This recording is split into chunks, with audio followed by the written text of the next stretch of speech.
Now let me now know my end now. I do not mean the end of which you just spoke.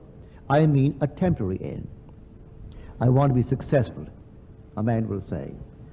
Or the girl will say, well, I want to be happily married, and I want him to be successful, and I want to live graciously in my world. Well, that's an end. Go to the end. View the world from that end. Don't think of it. If you think of it, you're not in it. I must actually occupy the end. Go to the end and view the world from that end. Now act in it. How would it be if it were true? What would the feeling be like if it were true?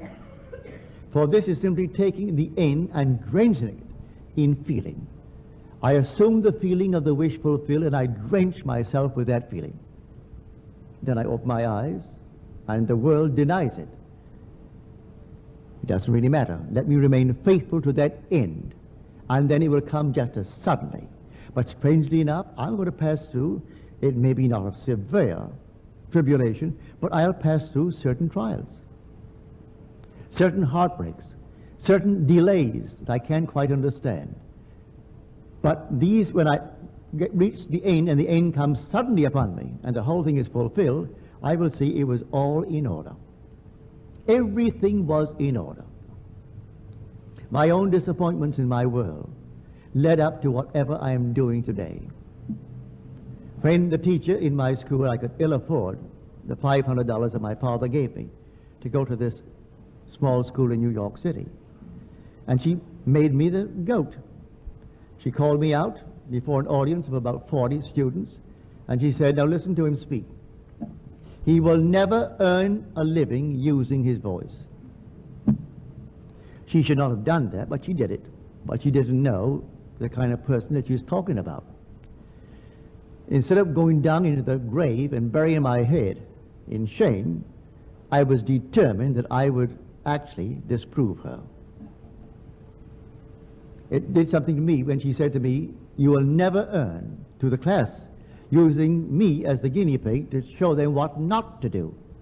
And so she said I spoke with a guttural voice, and I spoke with this very heavy accent, and I will never use my voice to earn a living.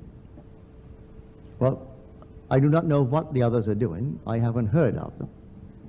And there's not a thing wrong in selling shirts for Macy's. You use your voice there too. And I dare say most of them wound up selling groceries or something. I met one of them, and he was selling groceries at Macy's. And he said to me, Neville, what do you do? So I said, I talk on the Bible. You talk on the Bible? Are you a minister? I said, no, not a minister, but I simply talk on the Bible, from having experienced the Bible. Well, I do not know what they do, if they're still in this world, but I don't think one of them ever earned a living using his voice, unless he was selling groceries, as this one chap I know, he sold groceries. We all went to this school, and this teacher simply singled me out to make some little, well, exhibition of what I should not be doing in class. But I went home and I was so annoyed that I had lost my father's $500 or $600 that he gave me for the 6 months course, that I was determined that she was false, that she was wrong. So I went to the end. I went to the end and actually felt that I was facing an audience, and unembarrassed, and I could talk and talk and talk forever without notes. No notes. And so the class came to an end, and I left. She was convinced, and maybe they were convinced. It doesn't matter what they do, it's what I do.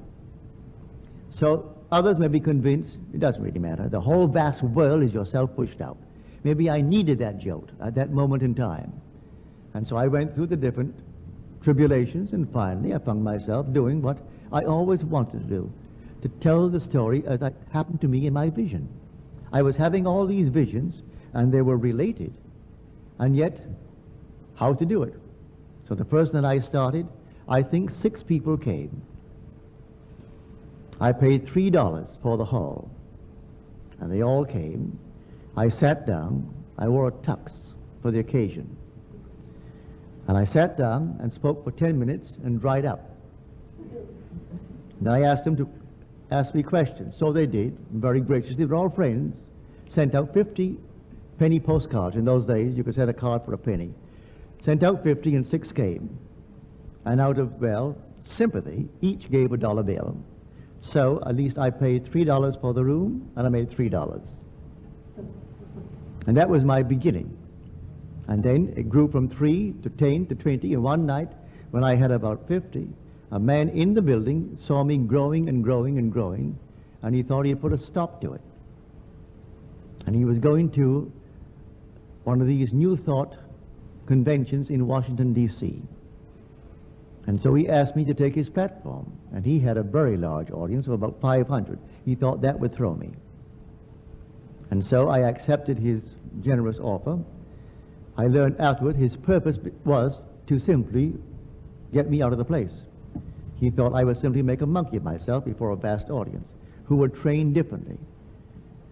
Unfortunately for him, unfortunately for me, the next time I spoke, my room couldn't take them. I had to move several times in 6 months, and then I moved to an old church that sat 1,100. So you see, he thought he was going to hurt me. As Scripture teaches, you meant it evil. You meant evil against me, but God meant it for good. So I got his audience. And then, about 3 years later, for some little infraction of the laws of New York City, they put him away for a couple of years. And when he came out, he asked me if I'd speak for him, and I said yes, without one penny. I will willingly speak for you, because no one else would speak for him. They cut him off completely. I said, no, you don't realize how good you were to me. And so I will speak for you. And I went up and I spoke for him without taking one penny. And then he couldn't get going again. And then he and his secretary got into his car, turned on the ignition, closed up all things, and called us a day.